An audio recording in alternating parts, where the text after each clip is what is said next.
What is all this? Put that down. You shouldn't have seen it. This is about your family, isn't it? I know what you've hidden in these gowns. You know nothing, child.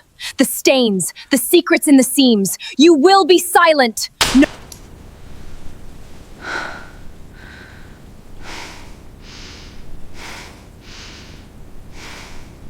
The bride's dress split open in front of 600 guests, and every camera turned toward Clara Wren. She was still on her knees, one hand under the torn bodice, a needle caught between her fingers, and a drop of blood drying on her thumb. Someone laughed. Then someone whispered, "Sabotage."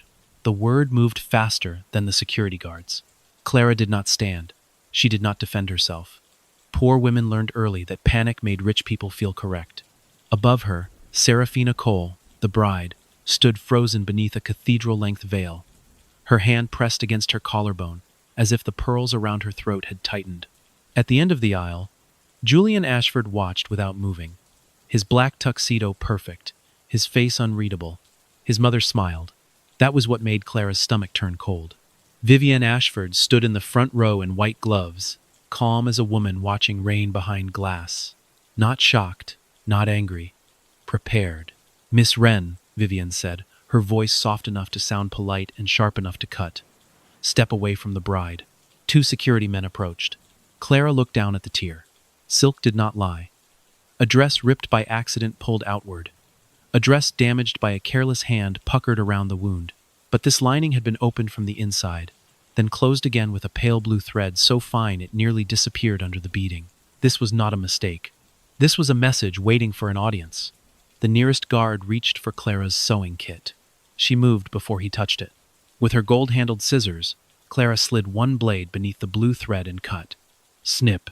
The tiny sound killed the laughter. The hem loosened. The lining sagged. Something thin slipped from beneath 12 layers of French silk and landed against Clara's palm. A strip of organza. 7 words had been stitched into it with silver thread. "Do not marry him. He buried my sister." The ballroom went silent. Serafina made a broken sound. Julian stepped forward. For the first time, his control cracked. Vivienne's smile vanished so quickly, Clara wondered if she had imagined it. "Who gave you that?" Julian asked. Clara looked at the message again. The stitches were beautiful on the front, tangled on the back. Whoever made it knew how to hide ugliness beneath something expensive. "I found it where someone wanted it found," Clara said. Vivienne lifted one gloved hand. "Take her out." The guards closed in. Clara folded the organza once, then slipped a loose piece of blue thread into the little matchbox in her apron pocket. Julian saw the movement. So did Vivienne. And when Clara looked back at the torn dress, she saw something else hidden beneath the loosened lining. The edge of an old hospital tag, stained brown with age. Only one name was still readable. Evangeline. Julian stopped breathing. Clara looked from the name to his face. Who was she? No one answered. But in that silence, Clara understood one thing. The ruined dress was not the scandal. It was the door. They did not drag Clara from the ballroom. People like the Ashfords did not drag anyone where cameras could see. They escorted her. That was the word one of the security men used, as he closed a hand around her elbow and guided her through the side door beside the white orchid wall. Escorted, as if she had been a guest who lost her way, not a seamstress with blood on her thumb and a dead woman's name burning in her pocket. Behind her, the ballroom began breathing again. Whispers rose, then broke apart as staff moved quickly between tables, smiling too hard, collecting champagne glasses that had not been touched. The quartet started playing again, but the music came in crooked. Clara looked back once. Julian Ashford was still standing at the end of the aisle, staring at the torn wedding dress. Not at Serafina, not at his mother. At the dress? At the wound. Vivienne stepped in front of him, blocking Clara's view. Then the service door shut. The room they took Clara into was small, windowless, and too clean. White walls, silver tray, a single leather chair placed in the center, like someone had measured exactly where a frightened person should sit. Clara remained standing. One guard reached for her sewing kit. "Careful," she said. He paused. "There are 12 needles in the left pocket. If you turn it upside down, one will fall into the lining, and you'll spend the rest of the night explaining to your employer why the evidence stabbed you first." The guard looked at her as if he wanted to be angry, but did not know which part to start with. A soft click came from the door. Nathaniel Price entered with a folder under one arm and silver-framed glasses in his hand. He was thin, elegant, and smelled faintly of mint and printer ink. Before he spoke, he cleaned his glasses with a folded cloth. Clara noticed. People had habits before they lied. "Miss Wren," he said, "I understand this evening has become stressful." Clara looked at the folder. "For whom?" His smile did not reach his eyes. "For everyone involved." "No," Clara said. "For some people, it became expensive. That's different." The guard shifted behind her. Nathaniel set the folder on the table and opened it with 2 fingers. Inside was a document already marked with yellow tabs. Clara almost laughed. The dress had split open less than 10 minutes ago, and they already had paperwork. "This is a standard confidentiality agreement," Nathaniel said. "You will confirm that the incident was caused by a technical failure during emergency alterations. In return, Ashford House will cover any professional damages you may face, including the reputation of Atelier Lorne." Clara stared at him. "You want me to say the dress failed because of me? I want you to say what is useful. There's a difference." "There is always a difference," Nathaniel said. "There is not always a benefit." Clara felt the matchbox in her apron pocket press against her hip. Inside it was the loose blue thread, curled like a small vein. The organza strip was hidden deeper, beneath the folded measuring tape at her waist. The hospital tag with Evangeline's name was still in the torn lining of the gown, unless someone had already taken it. She should have been afraid. She was. But fear was not new. Fear had stood beside her at rent offices, hospital counters, late-night subway platforms, and every fitting room where rich women spoke about her as if she were a piece of furniture that breathed. Fear did not impress her anymore. Nathaniel slid a pen toward her. Clara did not touch it. "If it was just a technical failure," she said, "why do you need me quiet before the dress is examined?" For the first time, Nathaniel stopped smiling. The door opened again. Julian Ashford stepped inside. The room seemed to shrink around him, though he did nothing dramatic. His tuxedo jacket was gone. His shirt sleeves were still buttoned at the wrist. A black pearl cufflink caught the fluorescent light. His eyes went first to Clara's hands, then to Nathaniel's folder. "Leave us," Julian said. Nathaniel closed the folder halfway. "That would be unwise. I didn't ask for wisdom." The 2 guards left first. Nathaniel followed more slowly, wiping his glasses again, though they were already clean. When the door shut, Clara and Julian stood in silence. It was not the silence from the ballroom. That silence had been public and hungry. This one was narrower, more dangerous. Julian looked at her apron pocket. "You took something from the dress." Clara's spine tightened. "You saw that? I see more when people think I'm shocked." "Then you saw the message before I did?" "No."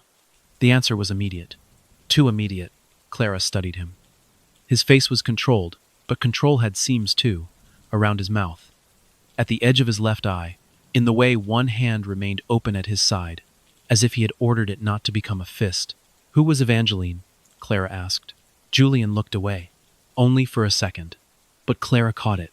A man like Julian Ashford did not look away, unless the room had touched a bruise.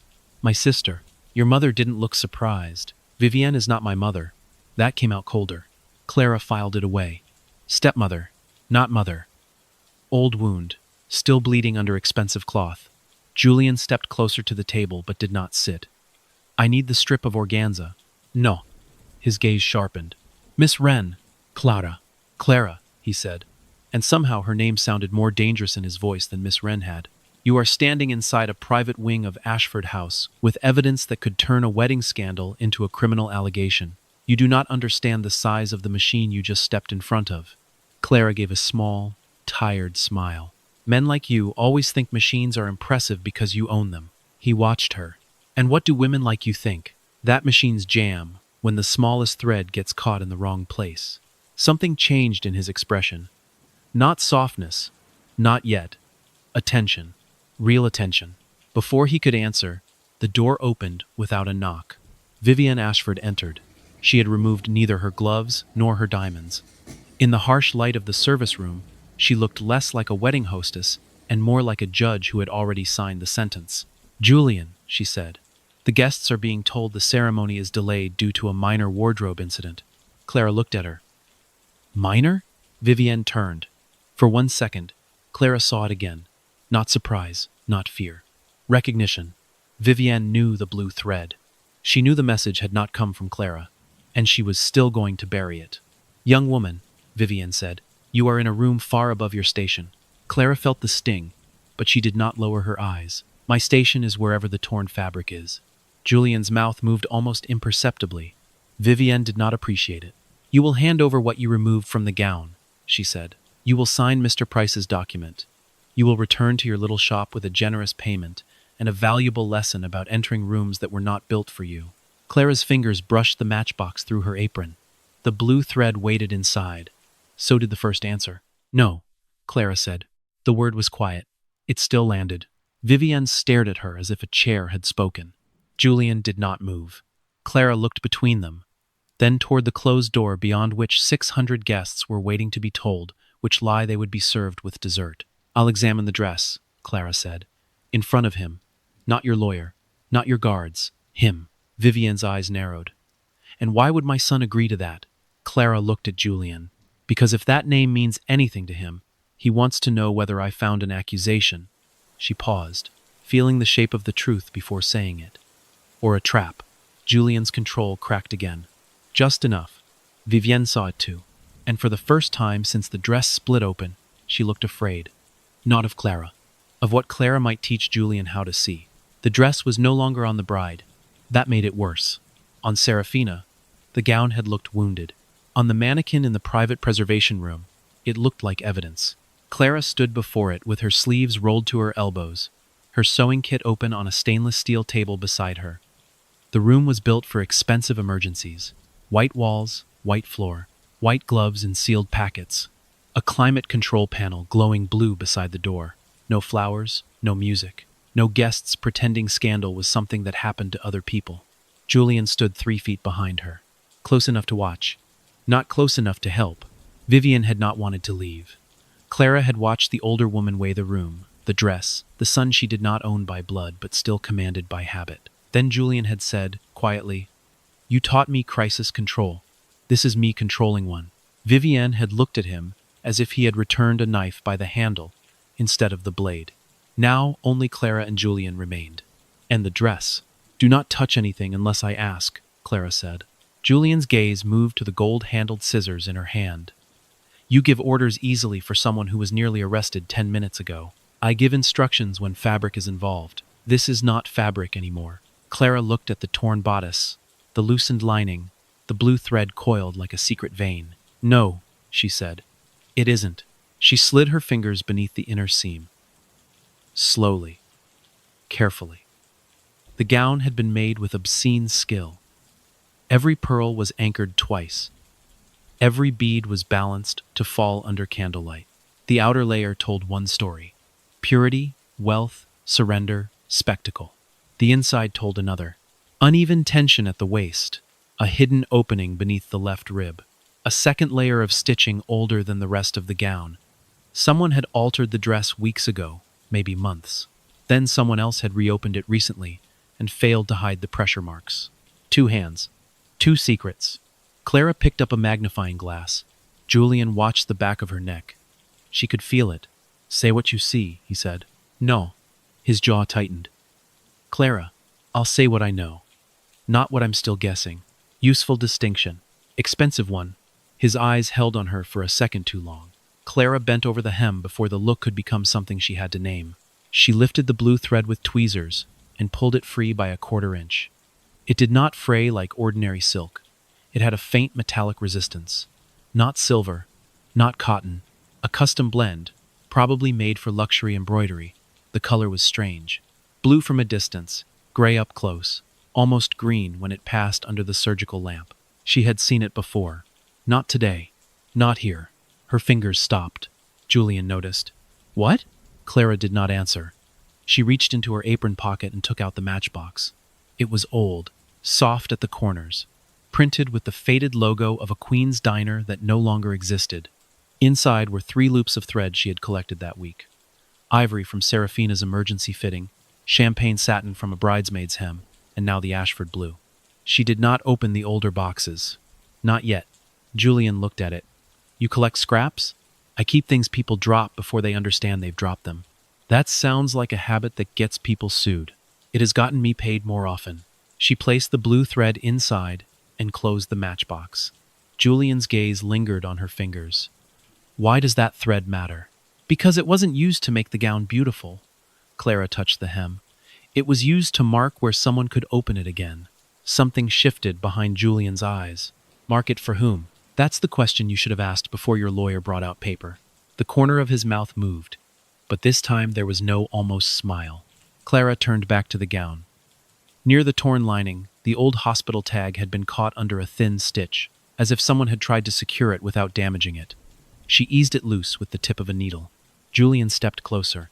The tag was brittle, brown at the edges. The ink had bled badly, but the name remained. Evangeline Ah. Below it, part of a date.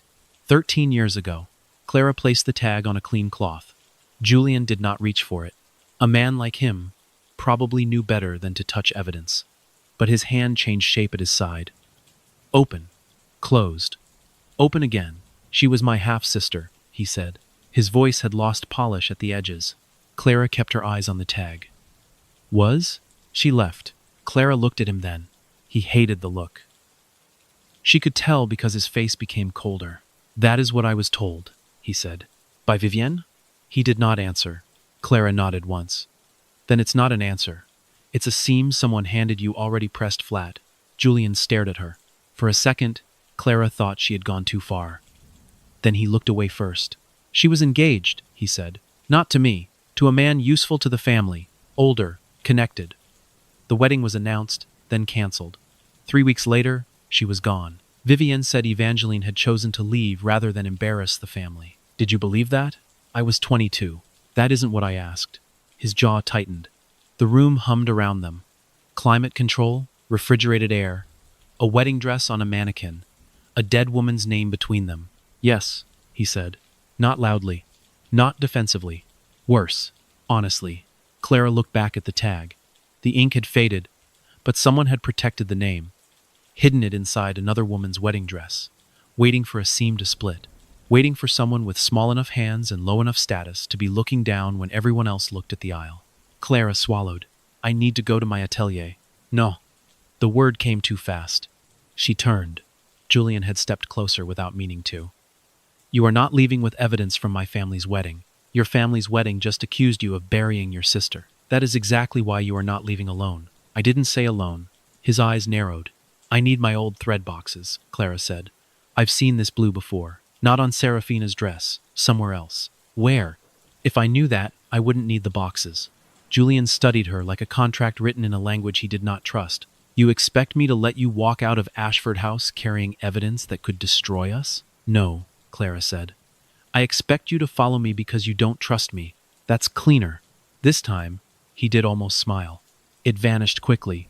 Fine. Clara closed her sewing kit. Julian reached for the door. She stopped him with one sentence. The dress stays sealed. He looked back. No lawyer, no mother, no helpful staff with white gloves and bad memories. Clara pointed to the gown. If one stitch changes before I return, I'll know. You trust fabric more than people. Fabric has never asked me to sign an NDA. For one breath, the room felt less cold. Then Julian opened the door, and the machine of Ashford House waited on the other side. Atelier Lorne sat wedged between a florist and a shoe repair shop on a street that smelled of rain, exhaust, and old coffee. By the time Clara arrived, dawn had begun thinning the sky over Queens. The shop windows were dark, except for one lamp burning near the back, where B. Lorne sat at the cutting table with a mug of tea and a face that said she had been expecting trouble since midnight. B. was 63, narrow as a measuring tape, with silver hair cut blunt at her jaw and sewing needles pinned along the sleeve of her black cardigan. She had once danced ballet in Europe. She still walked like music had disappointed her personally. Clara unlocked the front door. B. looked past her at Julian Ashford. Oh, B. said. So the storm wore cufflinks. Julian paused in the doorway. Clara shut the door behind him. B. I saw the news clip before they scrubbed it. B. took a sip of cold tea and made a face. Terrible angle. Made the beadwork look cheap. Clara dropped her kit onto the table. You knew about the blue thread. B's mug stopped halfway down. Julian noticed. Clara did too.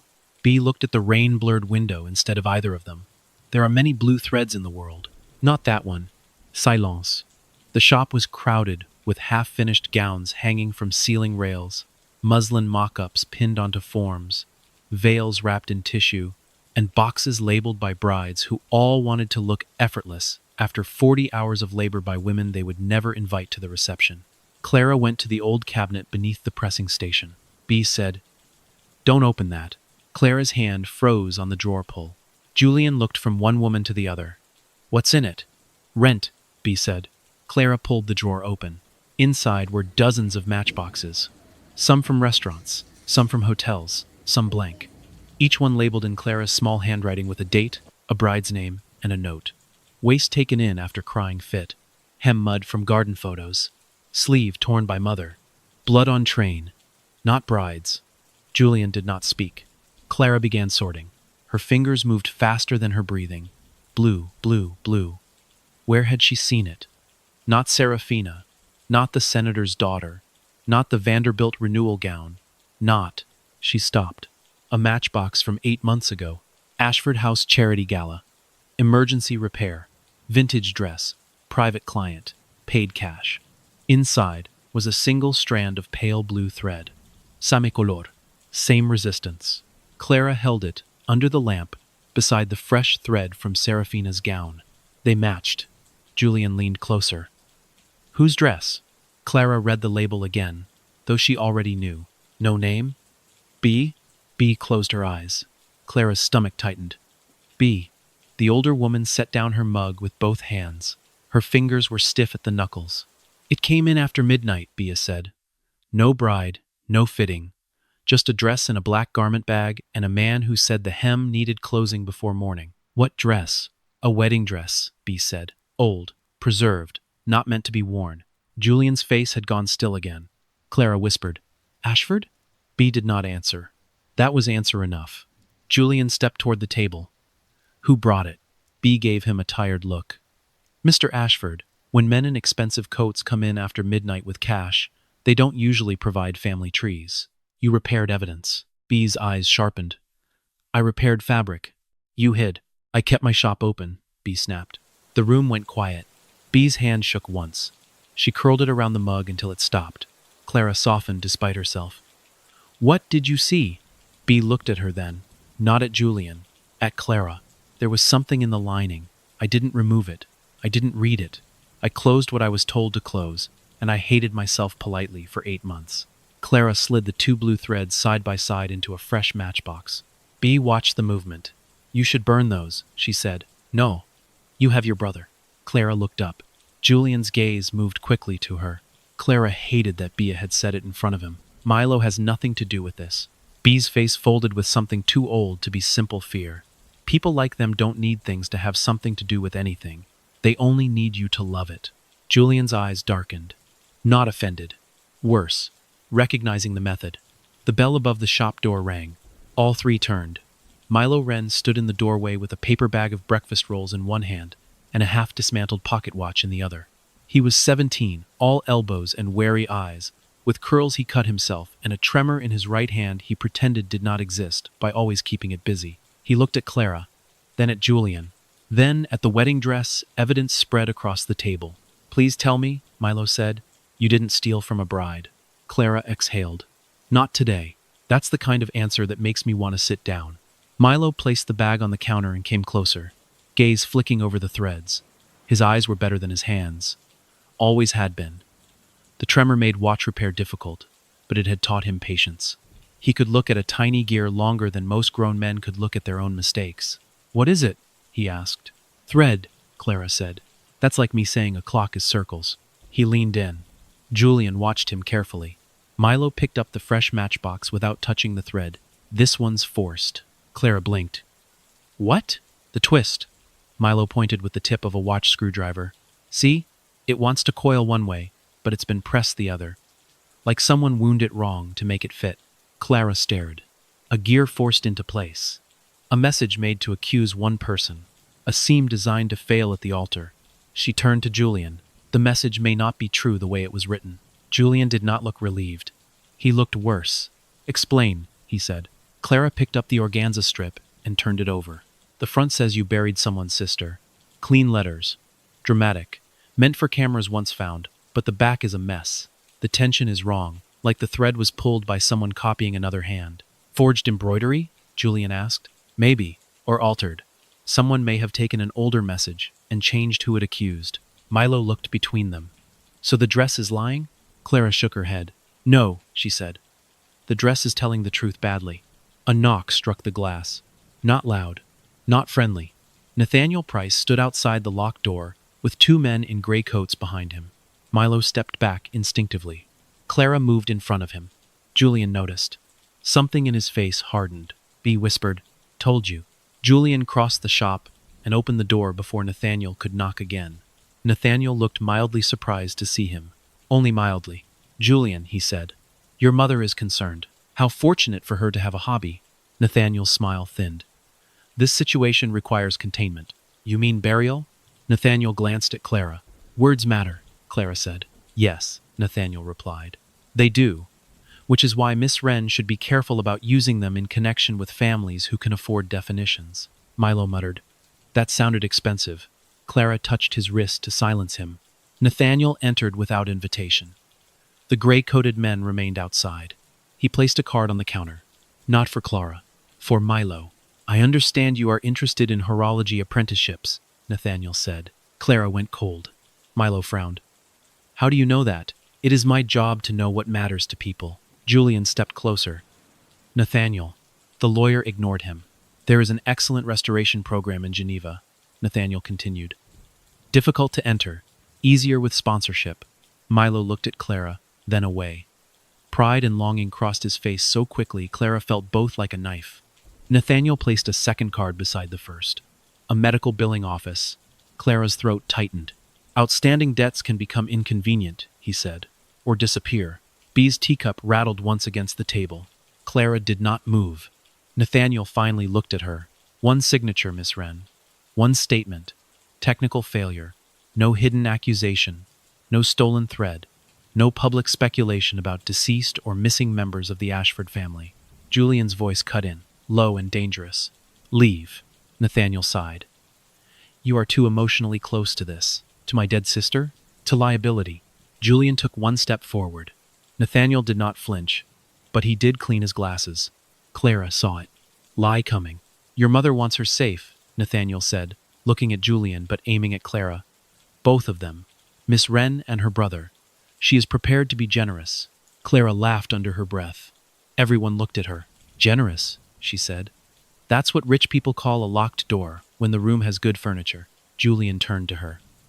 "Clara, this is not—" "Don't."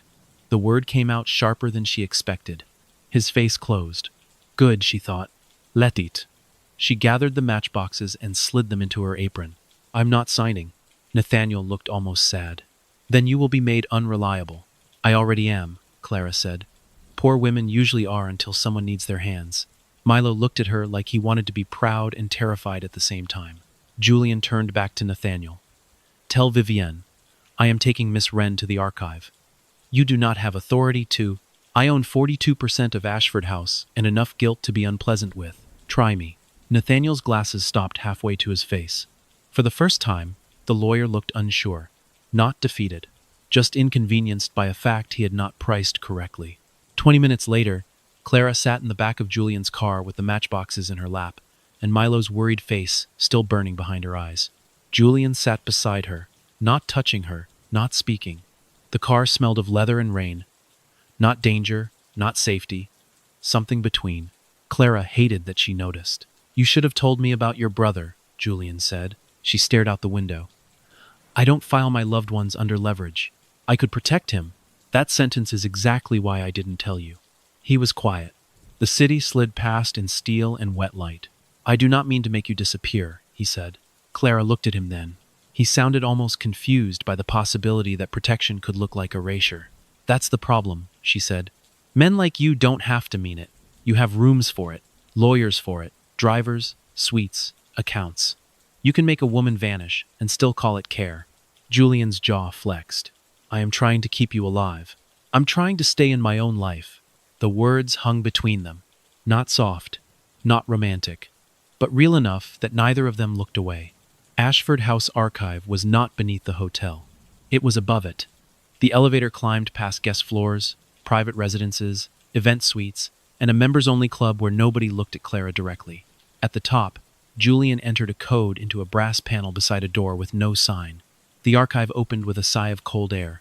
Clara stepped inside and forgot, for one dangerous second, to be angry. Rows of glass cases stretched beneath low museum lights. Wedding gowns floated behind them like ghosts, too expensive to haunt properly. Satin from the 50s. Beaded silk from the 70s. Minimalist crepe from the 90s. Lace so fine it seemed breathed rather than woven. Each dress stood above a polished drawer. Not names. Dates. Contracts. Clara approached the nearest case. "Why are the drawers labeled with dates of agreements instead of brides?" she asked. Julian did not answer quickly enough. She looked at him. He said, "Ashford marriages have always been partnerships." "No," Clara said. "Partnerships get names." She opened her sewing kit. Julian caught her wrist. "Not hard, but enough. You cannot open archived gowns without protocol." Clara looked down at his hand. He released her. Immediately. The speed of it surprised them both. "Sorry," he said. The word sat awkwardly in his mouth. Clara flexed her fingers. "Don't grab the hand that's about to tell you the truth." He stepped back. She chose the oldest gown with Ashford blue beneath the hem. The case required Julian's palm print. When it opened, cold preservation air spilled over Clara's arms. The dress was heavy with age. Ivory darkened to cream, lace at the sleeves, brittle as old leaves. Clara leaned close. There, beneath the hem, a line of blue thread. Hidden, precise, waiting. Snip. The sound moved through the archive like a small act of vandalism. Julian did not stop her. Inside the seam was not a message. It was a receipt. A hospital invoice folded into a strip no wider than Clara's finger. The patient name had been scratched out. The payer remained. Ashford House Foundation. Date, 13 years ago. Julian went pale. Clara placed it on the cloth. They opened another gown. This one held a page torn from a legal settlement. No signature, only initials. Another held a photograph cut in half. A woman in a wedding dress standing beside a window, her face scratched away. On the back, in faded pencil, she said no twice. Another held nothing but a lock of hair tied in blue thread. Clara's hands slowed. Julian had gone very still.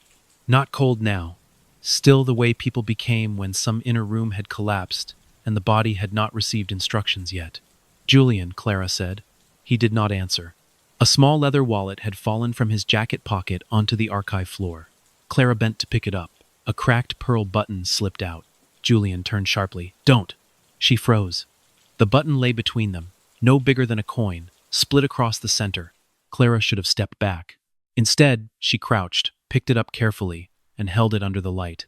"It was pulled off," she said. His voice was rough. "I know. From a coat?" He looked at the button as if it were the only witness he had not bullied into silence. Evangeline's.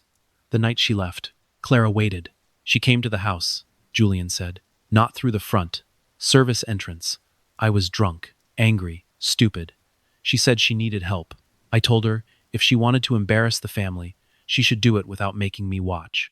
Clara did not speak. She grabbed my sleeve when I walked away. His eyes remained on the button. It came off in her hand. I kept it after they told me she had run. I don't know why. Clara turned the button over. There was a faint dark mark inside the crack. Not dirt. Not age. Thread wax. "Because some part of you knew she didn't leave cleanly," Clara said. Julian laughed once, without humor. "You read buttons now too?" I read damage. Their eyes met. The archive was cold, but Clara felt heat rise under her skin. Not desire, not only. Something more dangerous than attraction. The sudden awareness that this man had been both blade and wound, and he did not know which part of himself to hold away from her. Julian stepped closer, slowly this time. No grabbing, no command. "Tell me what to do," he said. Clara almost believed he meant with the evidence. Almost. She placed the button in his palm and closed his fingers around it. "Stop asking me to disappear so you can feel in control." His fingers tightened over the button, then loosened. "All right," he said. 2 words. A small seam, but it held. A phone buzzed in Julian's pocket. He looked at the screen. His expression changed. "What?" He turned the phone so Clara could see. A message from Iris Bell, the freelance photographer. "I have the reflection. Your mother was at the gown before it split. Attached was a photograph. Not clear. Not complete. A mirror behind the orchid wall had caught part of the bridal dais 15 minutes before the ceremony. Seraphina's gown stood alone on its form. A white-gloved hand touched the hem. On one finger was an Ashford ring. Vivienne. Clara stared at it. Then at the rows of gowns. Then at the blue thread still hanging from the open seam. She knew, Clara said. Julian's face hardened. She did more than know. No. Clara zoomed in on the photo. The hand was Vivienne's. But the stitch visible near her thumb was already open. Clara's breath slowed. She didn't plant the first message, Clara said. She was checking whether it was still there. Julian looked at her. That means someone else started this. The archive lights hummed. Far below them, Ashford House continued hosting guests who believed weddings were delayed by weather, wardrobe, nerves, anything but the dead pressing their fingers through silk. Julian's phone buzzed again. This time, a message from Nathaniel. Your mother requests Miss Wren in the mirrorless fitting room. Alone, she is prepared to discuss the brother. Clara read it once. Then again. Julian said no. The word cracked. Clara looked at him. Julian. No. She won't say what she knows if you're there. She will not have you alone. Clara closed the matchbox in her palm. The small cardboard edges pressed into her skin. Do you remember what I said in the car? His eyes burned. I remember everything you say when it makes me angry. Then don't make my silence look like protection. He looked away. For the first time, Clara saw the cost of him not moving. It was not weakness. It was a man prying his own hands off the bars of a cage he had mistaken for shelter. When he looked back, his voice was lower. I will be outside the door. No lawyers. No lawyers. No guards inside. No guards inside. If I say stop, you open it. If you say stop, I tear it off the hinges. Clara almost smiled. Almost. That still sounds like control. It is the least I can do with what is left of me. Neither of them knew what to say after that. So Clara gathered the matchboxes, the blue thread, the hospital invoice, the photograph, and the cracked knowledge that the story was no longer about a ruined wedding dress.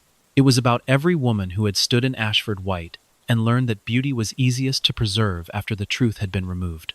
At the archive door, Julian stopped her. He did not touch her. He only held out his hand. In his palm lay the cracked pearl button. I don't know what to do with it, he said. Clara looked at the button, then at him. Not yet, she said.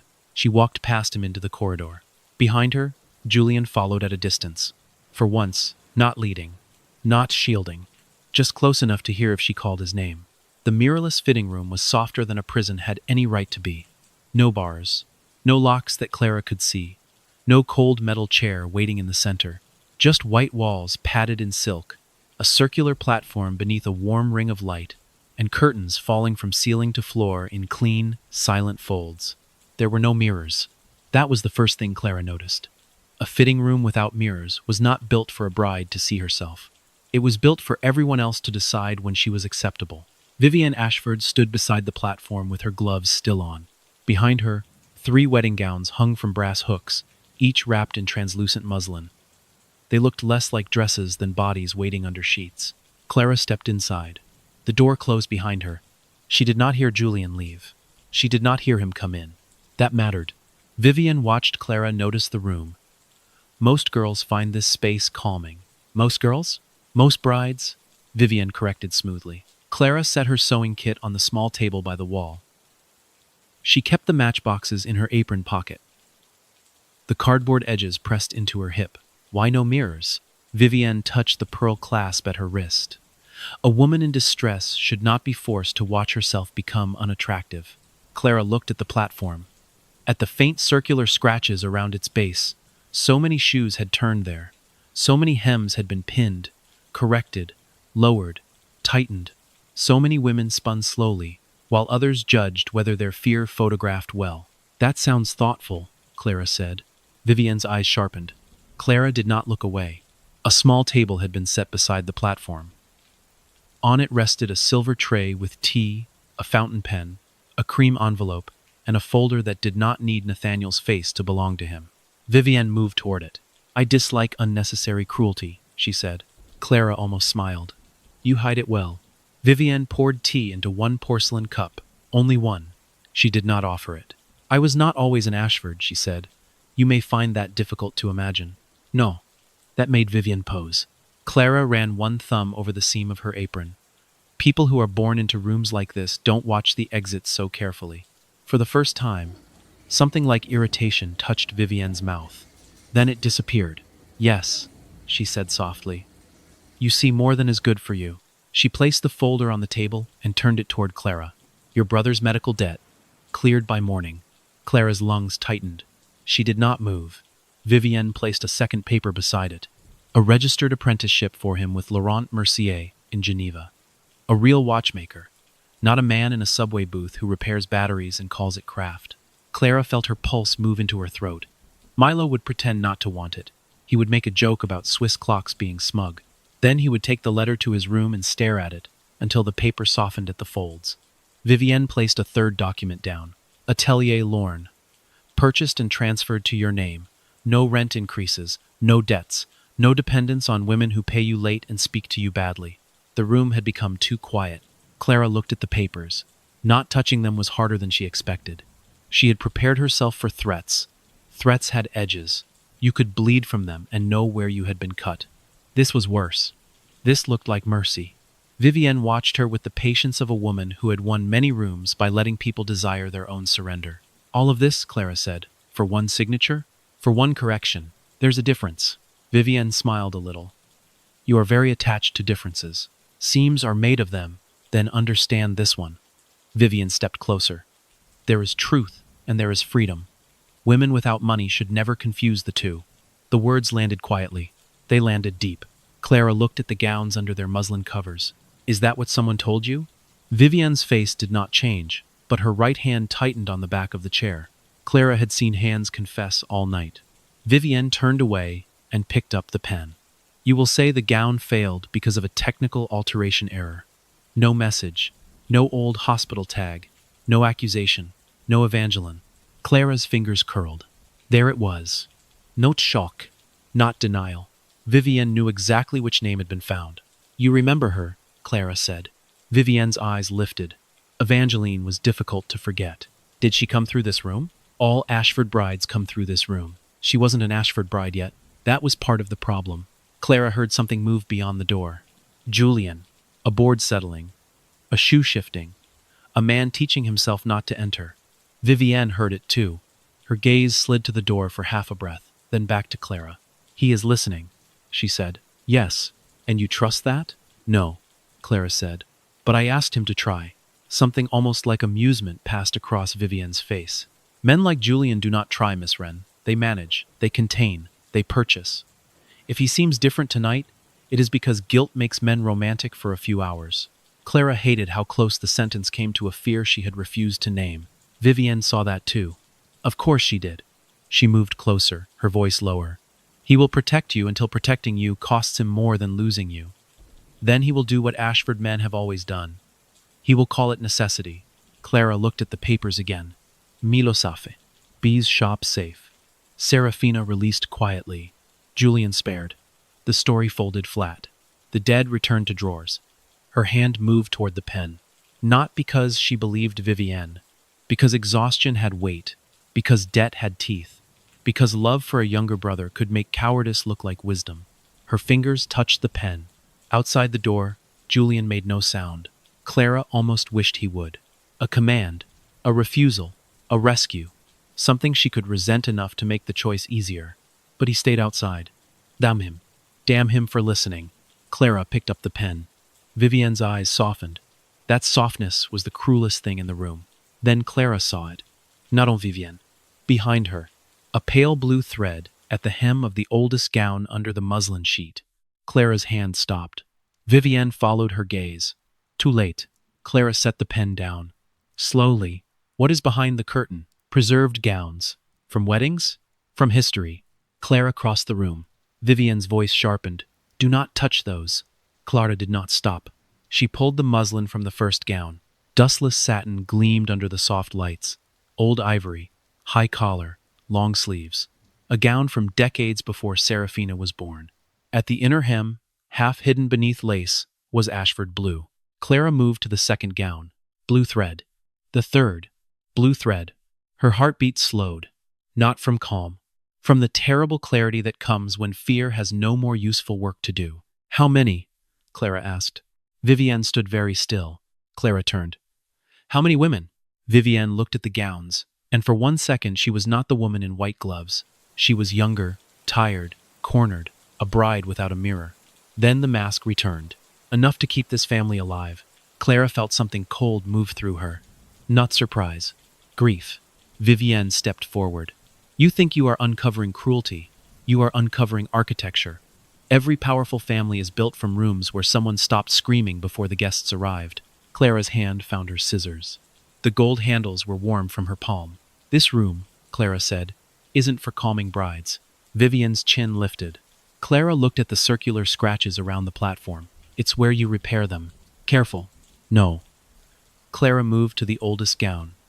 It's where you put them back together badly enough to walk down an aisle. Vivienne's voice dropped. Cut that gown, and your brother loses Geneva before he knows he had it. Clara's hand froze. There it was. The real room. Not silk. Not tea. Not foundation papers. Milo's future hanging from the tip of her scissors. Clara saw him at the counter of the shop, making jokes because wanting something too much embarrassed him. She saw Bee's shaking hand around the mug. She saw Serafina pressing her fingers to her throat.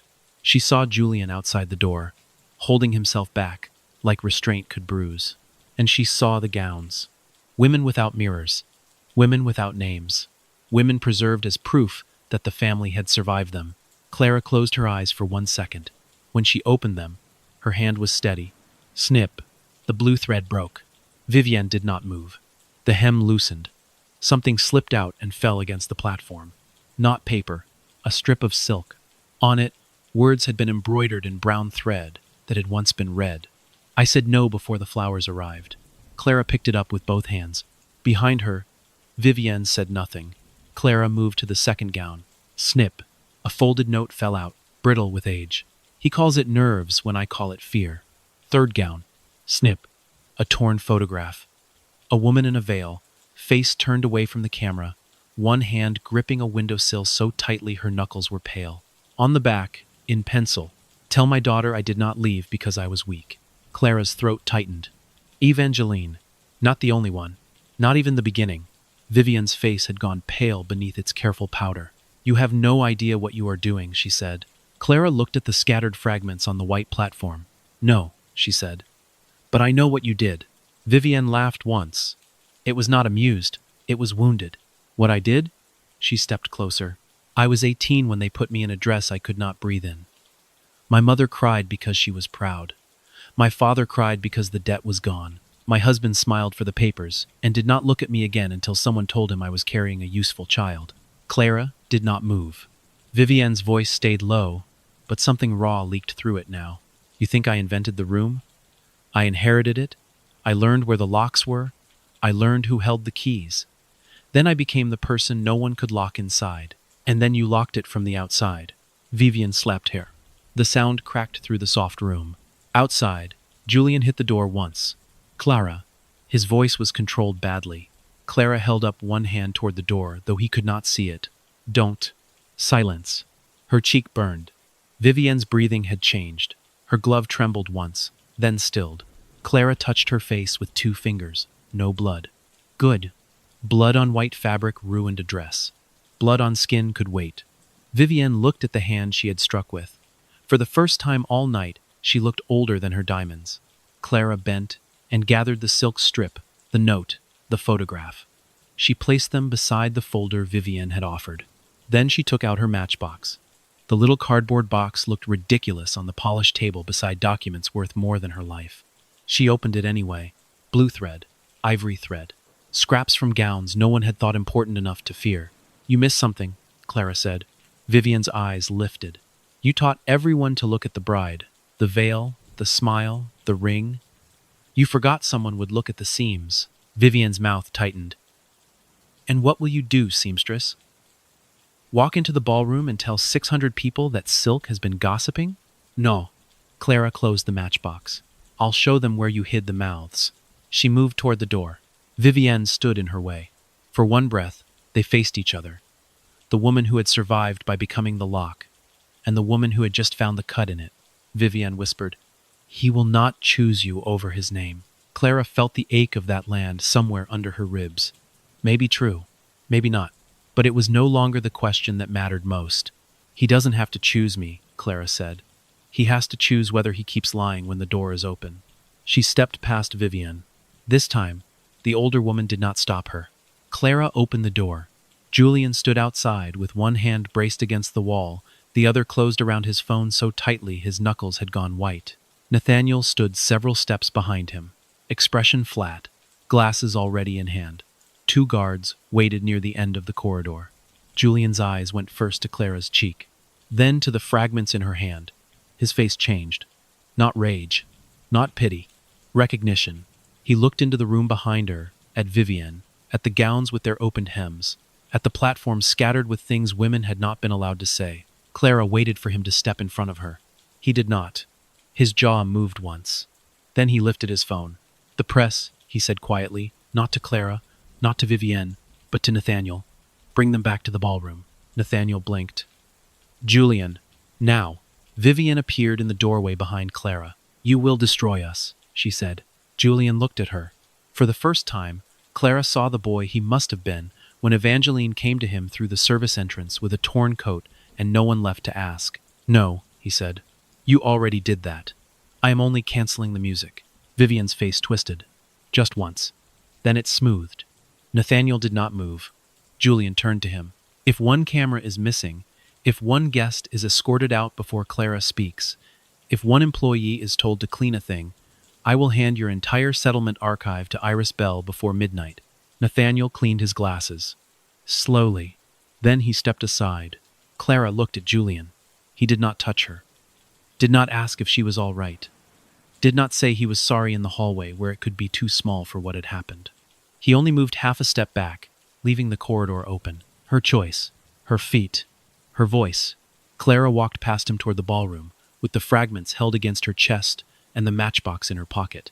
Behind her, Julian followed. Not leading. Not shielding.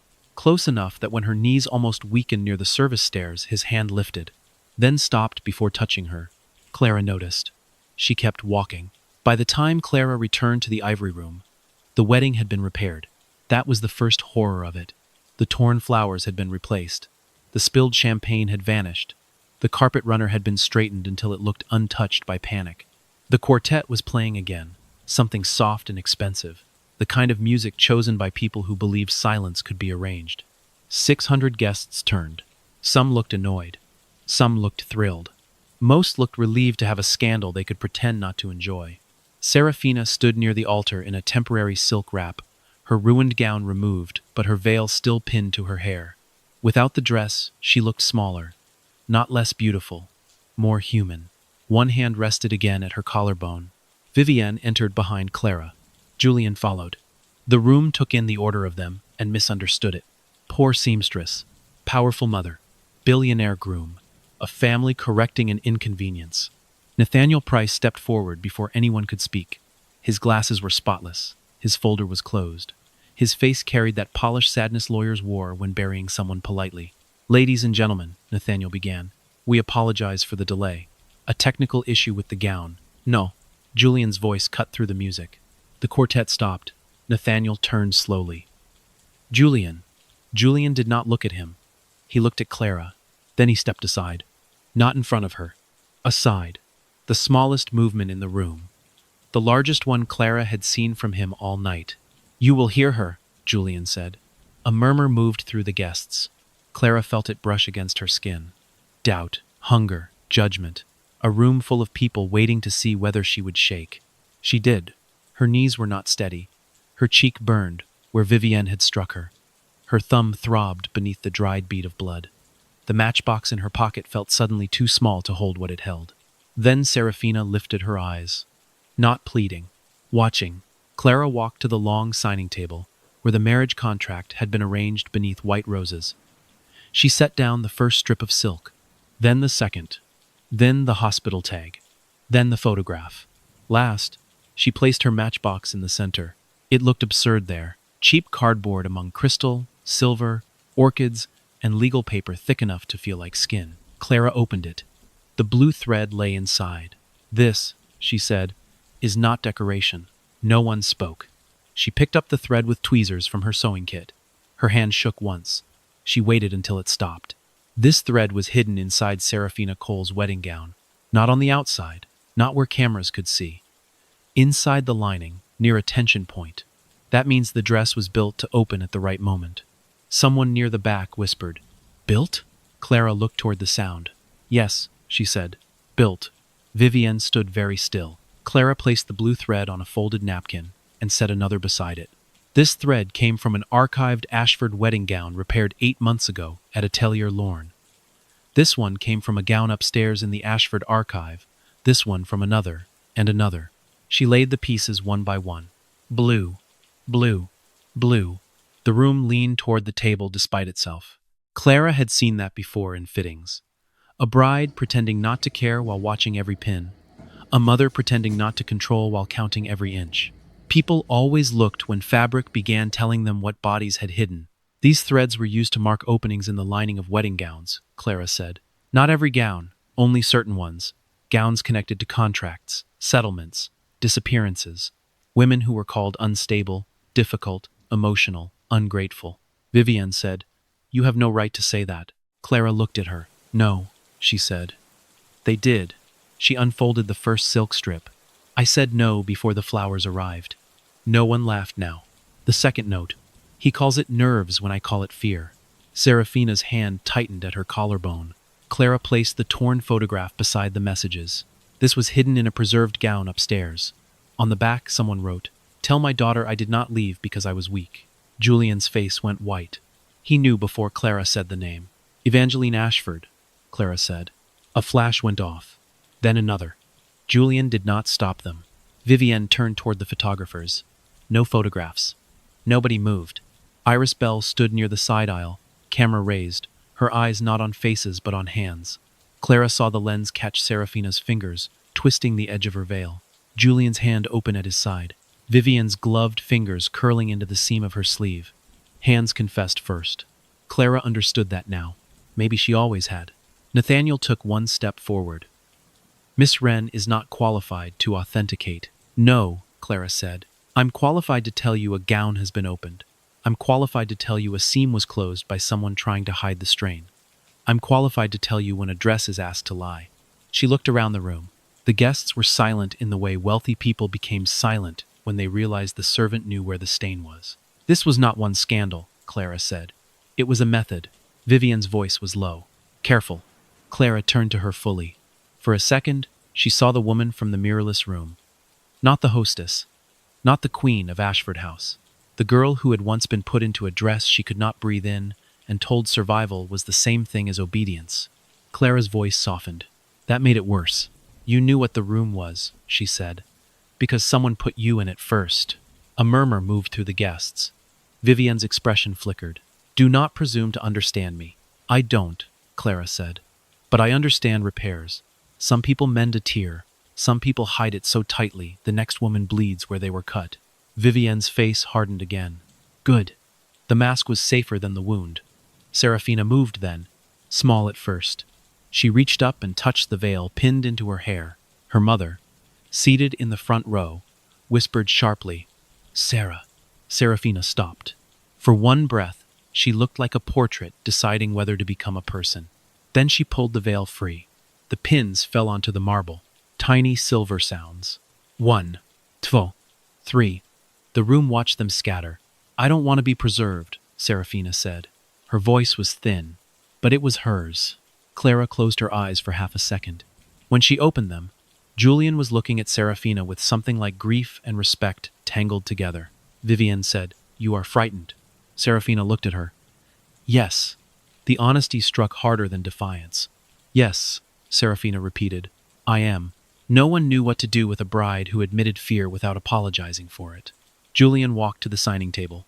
Clara's shoulders tightened, expecting him to take over, to arrange, to explain, to make the room manageable again. He did not.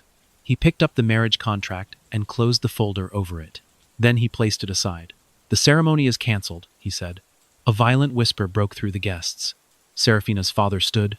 "You cannot make that decision alone." Julian looked at Serafina. "No," he said, "I cannot." Serafina's hand shook. Then she removed the engagement ring. Not dramatically, not with a speech. She simply set it on the table beside the blue thread. A diamond worth more than Clara's building landed next to a piece of scrap thread. For the first time all night, the diamond looked smaller. Vivian stepped forward. This family will not be dismantled by a seamstress. Clara looked at the table, at the notes, at the thread, at the ring, at the cheap little matchbox. No, Clara said. You did most of the work yourself. Iris's camera clicked again.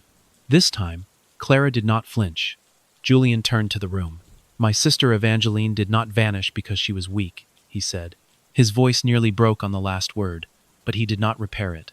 She came to me for help. I did not listen. This family built a history out of not listening. That ends tonight. Vivian looked at him as if he had cut a living thing.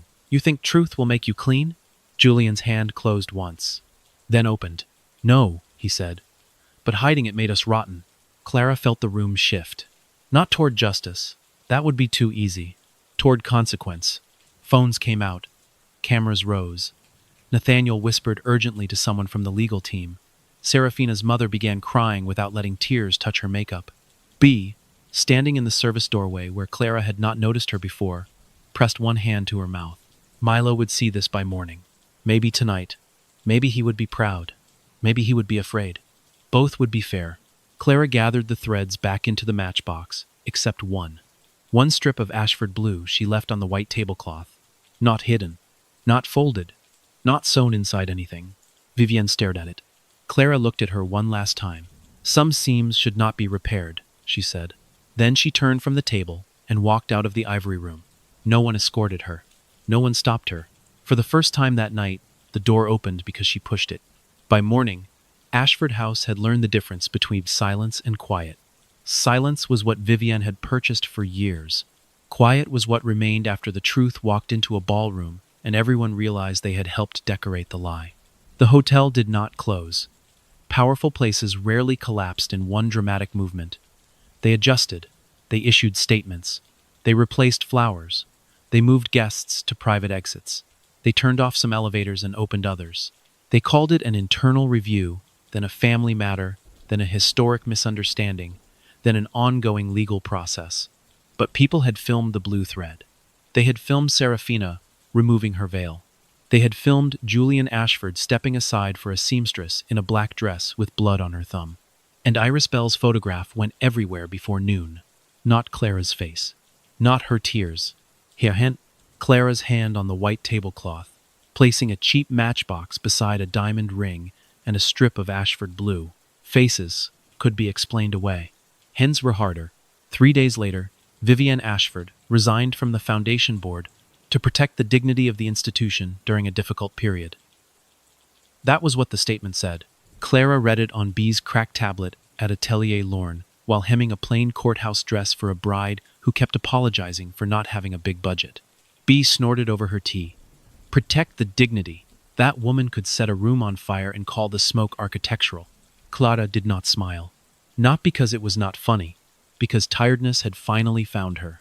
It had waited until the cameras left, until Milo stopped pretending not to check the locks, until Serafina sent one short message that said only, I enrolled again, architecture, conservation, spring term, and until Julian Ashford stopped calling, every hour like guilt had discovered a phone. Then the tiredness came. It sat in Clara's bones while she pinned hems and sorted thread. It followed her up the narrow stairs to the room above the closed laundry. It stood beside her bed at night and asked whether Truth had paid the electric bill yet. It had not. The world had changed. Rent was still due Friday. Milo received the apprenticeship offer from Geneva anyway. Not from Ashford. From Laurent Mercier himself, after Iris's photograph made its way through a chain of people who apparently cared about hands that could notice damage. Milo opened the email 7 times and called it probably spam for the first 6. On the 7th, his voice cracked. I can't leave you, he said. Clara was sitting across from him at their tiny kitchen table, fixing the sleeve of his thrifted jacket because he had worried the interview would be over video. You can, she said. His right hand trembled around the mug. What if things get worse? They will. That is a terrible comfort. I know. Milo looked down at the jacket. Clara had reinforced the cuff from the inside, where no one would see. You always do that, he said. What? Make the weak part stronger where people don't look. Clara pulled the thread through and tied it off. Someone has to. Milo wiped his face with the back of his hand and pretended it was an itch. 2 weeks after the wedding that never happened, Ashford House announced Julian Ashford was stepping down as head of crisis communications. The press called it noble. Nathaniel Price called it premature. Vivienne, according to no official source but every whispered one, called it theatrical. Julian called Clara once after the announcement. She did not answer. He did not call again. That was the first thing he did right. Instead, he sent one envelope to Atelier Lorne. No check, no contract, no apology written by lawyers. Inside was a copy of the Internal Archive Access Order, signed by the temporary board, granting investigators permission to open every preserved Ashford wedding gown connected to a settlement, disappearance, annulment, or foundation payment. At the bottom, in Julian's handwriting, were 6 words. You were right about the seams. B read it over Clara's shoulder. Well, B said quietly, that's almost a sentence from a human man. Clara folded the paper once and placed it beside the register. Not in the matchbox drawer. Not hidden. Beside the register, where anyone could see it. B noticed. She noticed everything when she was not choosing silence. I should have told you about the old dress, B said. Clara kept her eyes on the hem she was pressing. Yes. B nodded. The iron hissed. I was afraid. I know. That is not forgiveness. No. B sat down slowly on the stool behind the cutting table. Her hands, usually busy, lay still in her lap. Clara unplugged the iron. Then she poured Bia a cup of tea. Not fresh. Not ceremonial. Just the kind they always forgot until it went lukewarm. She set it near B's elbow. B looked at the cup for a long moment. That is not forgiveness either, B said. No, Clara said. But it's tea. B laughed once. Then cried without hiding it. Clara looked away, giving her the privacy of not being watched. On the 21st day after the ruined wedding, Julian came to the atelier after closing. No driver waited at the curb. No assistant called ahead. No flowers arrived first to soften the room. He stood outside in the rain until Clara unlocked the door and let him in, because leaving anyone outside in February weather felt petty in a way she could not afford to become. He looked different without Ashford House behind him. Not smaller. Less armored. His coat was dark wool, damp at the shoulders. His hair had been ruined by rain. There were shadows under his eyes that no expensive lighting had corrected. Clara turned the sign to closed. B had gone home. Milo was upstairs packing and unpacking the same suitcase. The shop smelled of steam, dust, and satin. Julian stood beside the cutting table. For once, he did not fill the room by trying to control it. He simply stood there, holding something in his closed hand. Clara crossed her arms. If that's a key to a new building, leave. It isn't. If it's a check, burn it. It isn't. If it's an apology, say it badly. I don't trust polished ones. That almost reached his mouth as a smile. Almost. I am sorry, he said. It was bad. Too blunt. Too naked. No rhythm. No protection around it. Clara hated that it worked better than the elegant version would have. Julian opened his hand. In his palm lay the cracked pearl button, Evangeline's button, the one he had kept in his wallet like a wound he could fold, closed. I don't know what to do with it, he said. Clara looked at the button for a long time. Then she took a square of plain white cotton from the scrap basket. Not silk, not satin, not Ashford blue, just cotton. She held out her hand. Julian placed the button on her palm. His fingers did not brush hers by accident. He was careful now. Maybe too careful. Maybe that was where he had to start. Clara threaded a needle. Julian watched. No questions. No instructions. No offers to help with things he did not understand. The rain tapped softly against the shop window. Upstairs, Milo dropped something and cursed. A bus sighed at the curb outside. Life continued with its ugly little noises, none of them arranged for guests. Clara pushed the needle through the cotton.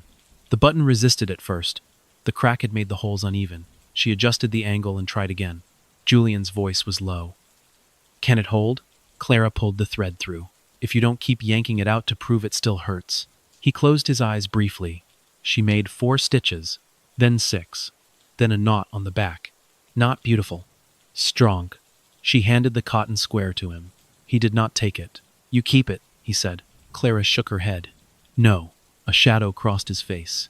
She pinned the cotton square to the cork wall above the cutting table, beside the first open matchbox of Ashford blue thread and the printed photograph of Clara's hand that Iris had sent without caption. "It doesn't go in your pocket anymore," Clara said. "Some things rot when they're carried alone." Julian looked at the wall, at the button, at the thread, at the evidence of things that had survived by being removed from hiding. "I resigned," he said. "I saw. I am cooperating with the investigation." "I saw that too. I didn't come here to ask you to call that enough." "Good." He nodded once. His throat moved. Clara waited. This time, she did not rescue him from the silence. Finally, Julian said, "Can I come back?" The shop seemed to hold its breath. Clara looked at him, the man who had almost let lawyers define her, the brother who had failed Evangeline, the son who had stepped aside, the billionaire learning what his hands could not buy. She could have said yes. The old Clara might have said no just to protect herself. This Clara had cut too many hidden threads to pretend healing was a clean line. "Ask me again," she said, "when you stop needing forgiveness to feel clean." Julian absorbed. New argument. No bargaining. No wounded pride dressed up as romance. He nodded. "All right." He turned toward the door. At the threshold, he stopped.